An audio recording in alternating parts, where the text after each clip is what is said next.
একটি গবেষণায় দেখা গেছে যে সকল বিজনেস তাদের প্রোডাক্ট সরাসরি বিক্রি না করে আগে তাদের কাস্টমারের সাথে একটি সম্পর্ক তৈরি করে এবং তাদেরকে ফ্রিতে ভ্যালু দেয়, তাদের সেল অন্যদের তুলনায় প্রায় 50% বেশি হয় এবং তাদের মার্কেটিং খরচ প্রায় 33% কম হয়।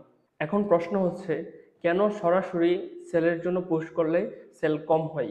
ধরুন একজন অপরিচিত মানুষকে আপনি বললেন আপনার কাছ থেকে কোনো কিছু তারা কেনার জন্য, তাহলে কি তারা কিনে ফেলবে? সেখানে না কেনার সম্ভাবনাই বেশি থাকবে।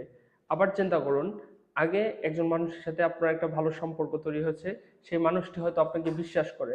তখন যদি আপনি তাদেরকে বলেন যে ভাই এই প্রোডাক্টটি ভালো, আপনি এই প্রোডাক্টটি কিনুন, তাহলে কিন্তু খুবই বেশি সম্ভাবনা থাকবে যে তারা ওই প্রোডাক্টটি আপনার কাছ থেকে কিনে ফেলবে, কারণ তারা আপনাকে ট্রাস্ট করে। আর বিজনেসের সবচেয়ে গুরুত্বপূর্ণ ব্যাপার হচ্ছে বিশ্বাস।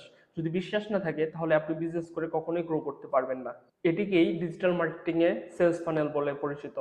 সেলস ফানেল হচ্ছে একজন অপরিচিত মানুষকে কাস্টমারে রূপান্তর করার ফুল একটি প্রসেস, যেখানে একজন অপরিচিত মানুষ প্রথমে আপনার বিজনেস সম্পর্কে জানবে, আপনার প্রোডাক্ট সম্পর্কে জানবে এবং আপনাকে নিয়ে তার একটি ট্রাস্ট বিল্ড হবে। এবং যখন আপনি বলবেন যে কোনো কিছু কেনার জন্য, তখন তারা আপনাকে বিশ্বাস করবে এবং ওই প্রোডাক্টটি কিনে ফেলবে। এটি হচ্ছে সিম্পল একটি প্রসেস। আপনার যদি একটি ই কমার্স বিজনেস অথবা যে কোনো বিজনেস থেকে থাকে, তাহলে আপনাকে অবশ্যই একটি সেলস ফানেল ফলো করতে হবে। মার্কেটিং নিয়ে আরো কন্টেন্ট পেতে এখনই ফলো করে রাখুন।